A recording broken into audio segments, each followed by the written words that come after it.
Good morning and welcome to the Daily Post on this 11th day of the 11th month. We're going to bring you some scriptures and some thoughts and some ideas that we hope will help you through the day. We begin with verse 2 of Psalm 9. I will be glad and rejoice in thee. I will sing praise to thy name, O thou most high. If you're reading the Bible in a year today, just one chapter to read, Jeremiah chapter 50, and one chapter of Hebrews chapter 8. The thoughts of the day. Live now. Make now always the most precious time. Now will never come again. Self-importance is our greatest enemy. Indeed it is. Walking by faith and not by sight reveals more than any eye could ever see. The motivational thoughts for the day. People who are unable to motivate themselves must be content with mediocrity, no matter how impressive their other talents.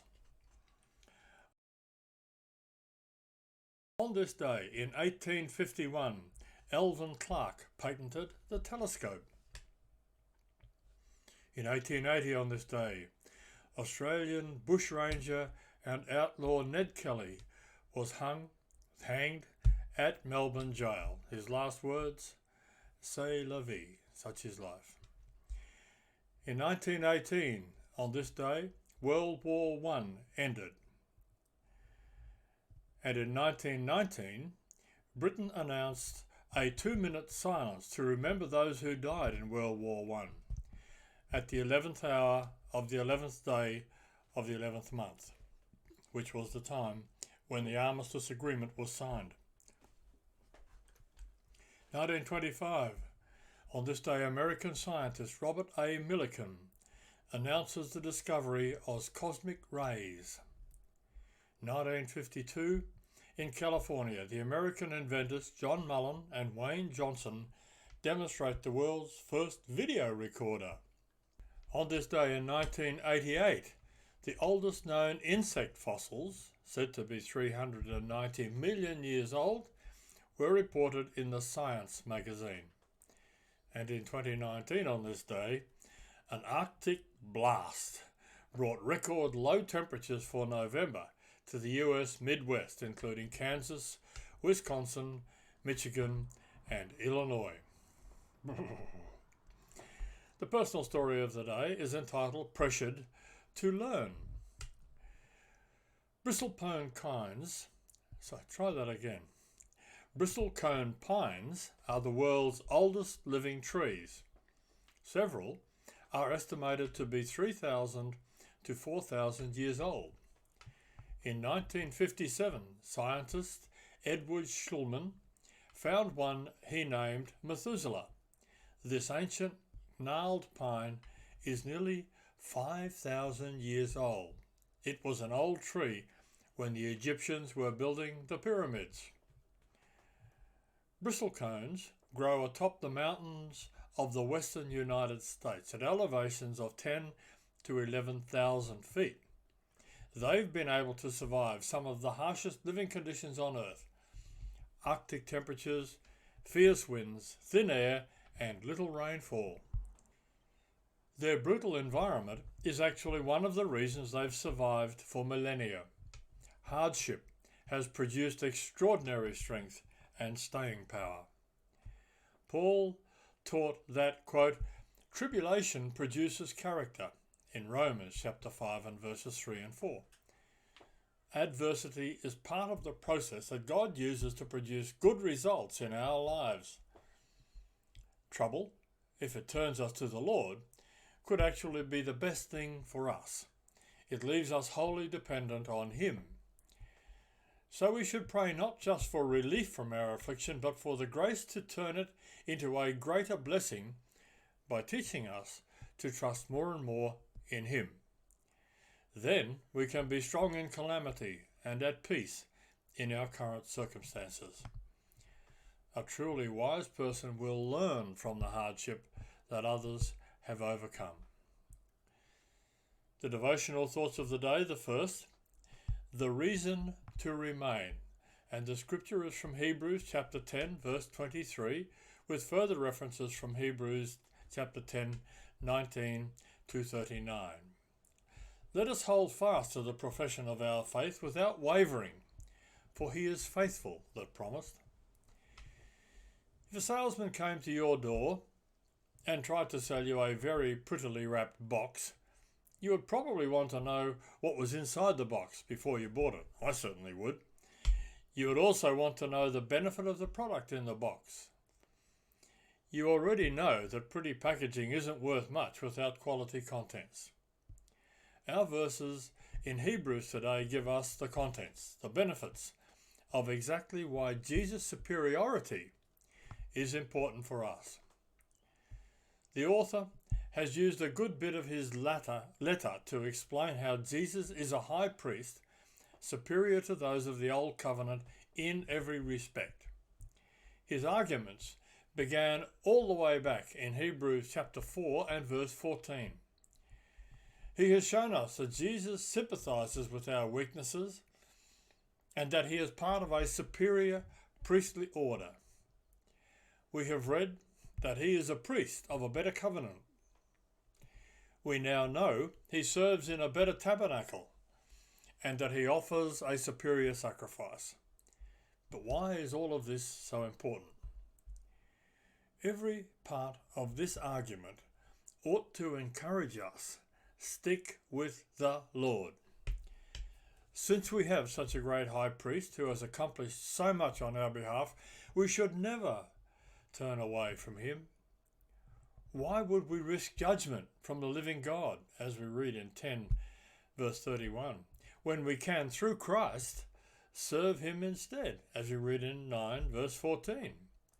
Why would we turn from the promised inheritance we have in Jesus when we know that God will make good on his promises, as we read in Hebrews 10 verse 36? Instead of deserting Jesus and forsaking the fellowship, we ought to be encouraging one another in the faith, as we read in verses 24 and 25.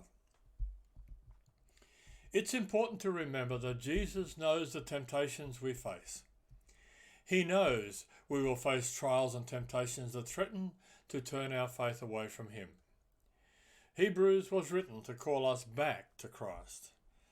We must not allow the devil to hold our guilt over us. Because Jesus is such a great high priest, we know that we can draw near to him with assurance, as we read in verses 21 and 22. Let's keep the faith and stick with Jesus. The second thought, the spiritual battle. And the scripture is from Ephesians chapter 6 verses 11 and 12. Put on the whole armour of God, that ye may be able to stand against the wiles of the devil. For we wrestle not against flesh and blood, but against principalities, against powers. We share a position seated with Christ, yet we continually must resist the wiles of the devil. We have total victory in and through Jesus, yet we must battle. We do not battle from an unknown position, but from a position of victory. The battle is won, yet the lawless occupation troops continue to fire. The purge of planet Earth, which will result in its deliverance, is still to come.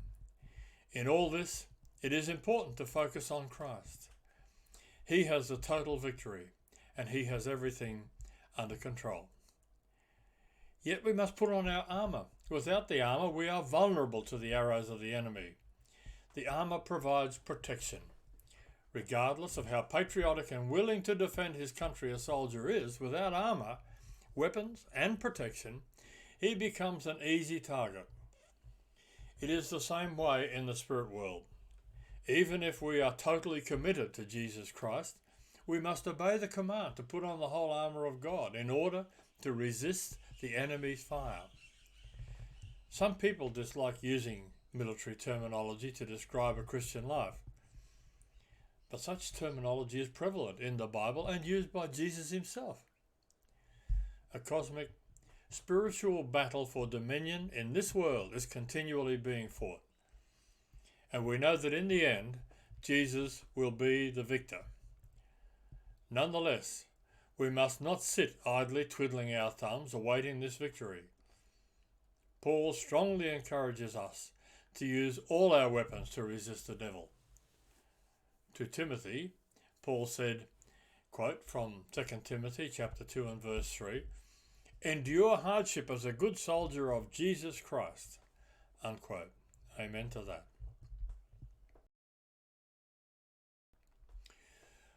A couple of lighter moments for today, some sort of awkward moments.